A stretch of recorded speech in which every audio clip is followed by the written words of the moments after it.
Hi everyone, I'm Donna the Accounting Lady. Today I want to talk about how I get things done in small chunks of time. And before I get started, if you enjoy these videos, if you have a topic you'd like me to cover, if there's any feedback you have, please comment below. And if you enjoy them, please like, share, and subscribe. That really helps me grow my channel. And with that, I'm going to get right into it. I work from my home office, which is a mixed blessing. It is mixed because there's a whole house out there that I feel like I should be taking care of. And I like to have my evenings free for studying, time with the mister, time with my family. I don't really like to be tied to the desk 24 hours a day. I like to take time off for myself. So I have 9 to 5 blocked out as my regular working hours. And then I prefer to spend time before 9 or after 5 taking care of relationships mostly. So between 9 and 5, I actually, not only do I get to take care of all of my clients that I do for pay, I also take care of the house so that my sweetheart comes home to a clean house, and so that I don't feel like I have this sword hanging over my head, all these tasks that have to be done. It's just easier on me. If I can get everything done by the time he gets home from work, then I am a much happier person. Now, I used to work outside of the home before I moved to Utah, and it's been years since I've worked in corporate America. I don't think he could pay me enough to go back, but I remember when I had to get up at 6 and get kids out the door and to school, myself to work a full day, pick up kids from daycare and school, and get home, and then clean the house. And I remember just feeling just incredibly overwhelmed. So that's part of the reason that I will always work at least part of my work week from a home office. I will probably move into an office at some point, probably pretty soon, but I will always have my home office, and I will always do at least a few days a week from the home office. And that's because I work with a Pomodoro timer. Now, it is magic. At least I think so. Here's what I do. I have it on my phone. It's called Focus Timer To Do, I think is the actual name of it. But you can look up Pomodoro or Focus Timer or anything like that. Pomodoro is an Italian word, and it just means tomato. So don't get hung up on that. It comes from the guy that developed the technique. I just used the kitchen timer that was in his kitchen, and it happened to be shaped like a tomato. So he named it the Pomodoro technique. What you do is you set a timer for 20 to 25 minutes. I find that my attention span kind of starts to fizzle out right at the 20-minute mark, and that's when I start to look and see how much longer I have to work until my break comes up. And then you take a 5-minute break. Now, because I work from home, I can take that 5-minute break and I can jump up and I can go do something that needs to be done in the house. I can move laundry through. I just cleaned a room in my house. It took me about 5 minutes. I know what needs to be done, and I don't try to do the whole house in one day either. I actually start planning for this the day before. And you will find that most of the things that I suggest, you do need to plan for them the night before. So the night before, I write down what I need to do the next day, as far as what the clients need, what I need to do to work on my business, what I need to do to anything I need to do for business, for school. And then I also track my household tasks in Habitica, which I think is great because it's like an RPG game. So you get points for following through on your tasks. And I have them set up so that on certain days of the week, that's when I do certain tasks. I'm not trying to do the whole house on one day. It's just a couple of us here, actually. My nest is almost empty, so I don't have to clean a whole house. I just have to clean a couple of rooms. And I know that certain rooms, it takes me 3 minutes to make the bed. Unless it's Thursday, which is change the sheets day, I know it takes me 3 minutes to strip the bed and maybe one more to go put the sheets in the washer and get things started. I know how long this takes. And this comes down from a couple of ladies called the Sidetracked Sisters.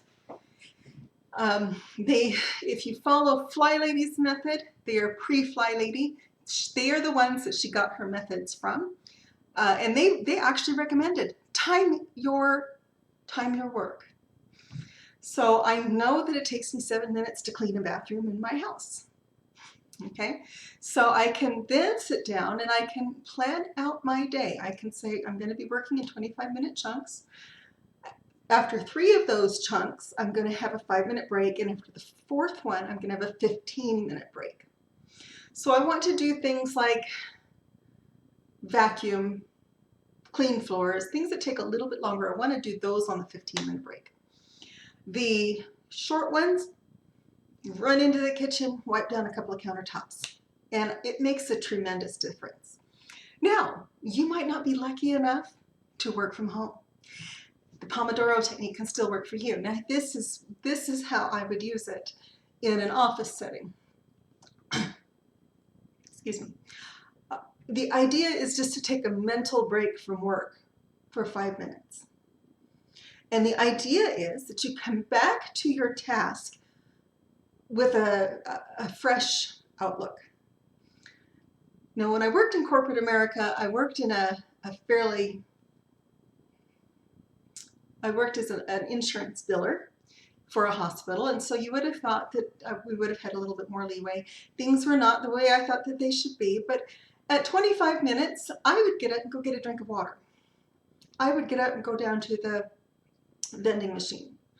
Just something to get me up, walk around, maybe just for a minute or two, not so much that the boss started to pay attention, because we worked in a big open office plan with the boss breathing down our necks. I hated that job. Did I mention that I hated that job? And I hated it because I did feel like the boss was watching to see who was doing what. I was far more productive than anyone else in the office, and I still felt like she was breathing down my neck. So, but I would get up, if I worked in an office like that, I'd just get up and go to the vending machine, get up and go get a drink of water, get up and go to the bathroom, just something so that you're not sitting as much, and 2, to kind of get a little distance away from your work. You don't have to go clean the sink. You can just walk around a little bit and I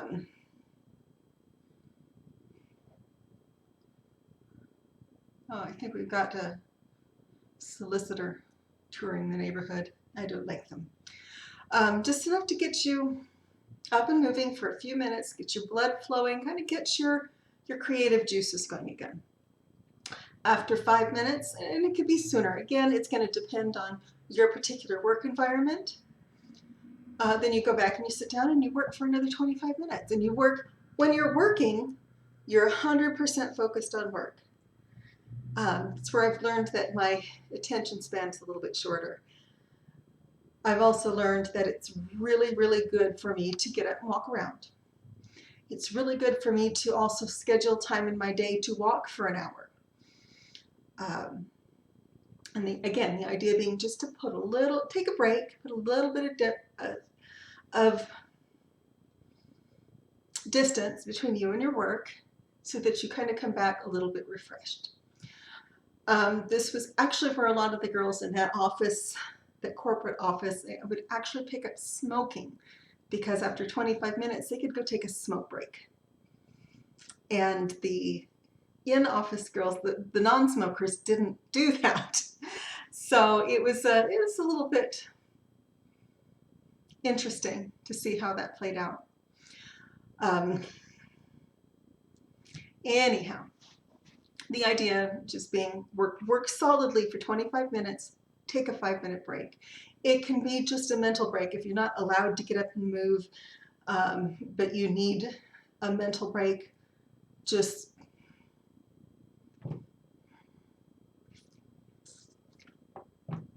think about something else for a little bit. Just don't work for 5 minutes. There are certain professions where you cannot do this. Nursing was really at the top of my list. If you're a nurse, I don't know how you could do a pomodoro. I don't even know. This is more for office work than it is for something as active as nursing. For sure, I wouldn't want any nurses to be less than on point when they're taking care of one of my loved ones. And I'm sure nurses are going to be telling me, no, it doesn't work for our profession. It might not, and that's fine. This is specifically for more of the office type, creative type of worker that has a fair amount of control over their workday. Also, so basically what I have to do is I have to know what I want to do on my breaks, and I have to be very firm on what I'm doing when I'm not on break. What happens then is that I'm able to keep a fairly decent sized house. This isn't a giant house by any means, but it's a middle class house.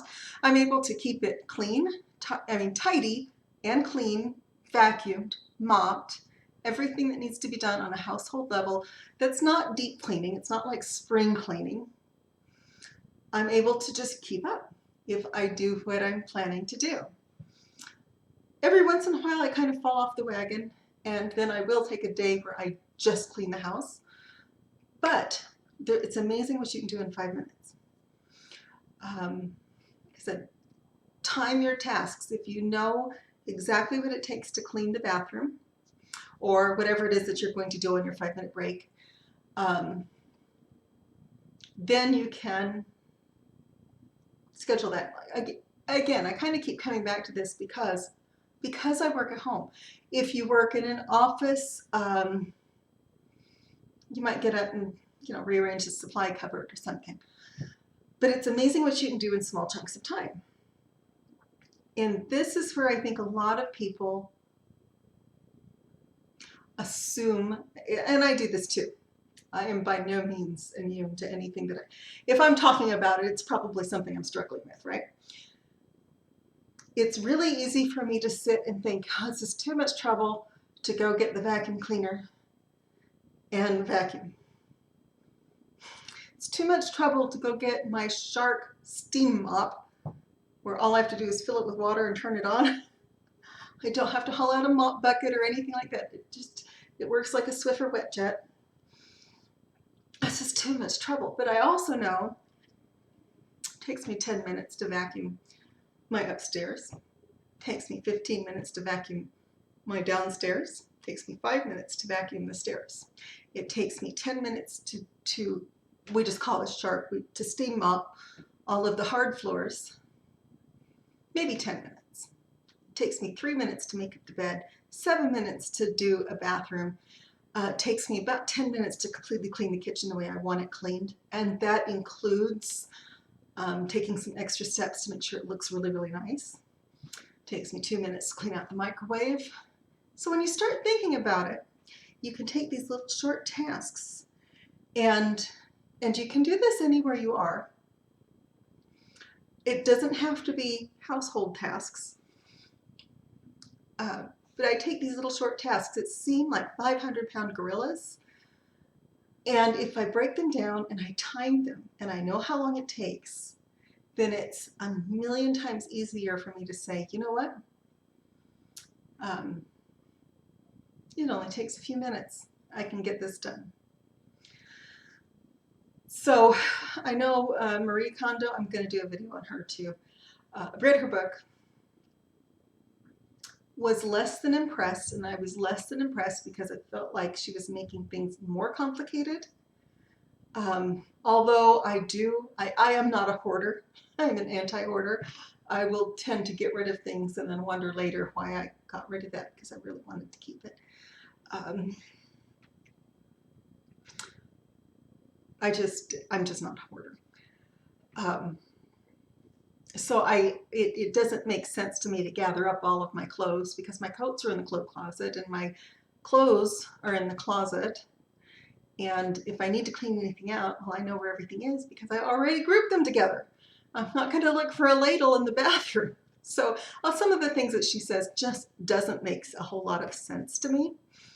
But that's because I have a place for everything, and everything goes in its place. And if it doesn't, then pretty soon it's going to be thrown out.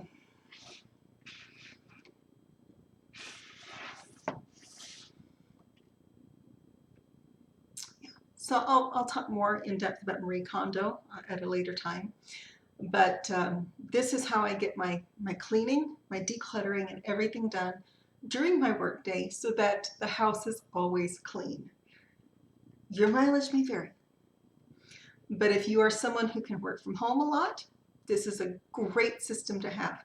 You do have to set things up the day before so that you already know what you're going to be working on for work and what you're going to be working on for breaks, which basically is the way I set up everything. I have to be prepared for the next day, the night before, so that I already know what's, in general, what's going to happen. That's kind of it for today. It's really all I wanted to talk about. And I'm got to come up with a better way to sign these videos off. I'm looking forward to talking to you again soon. Have a great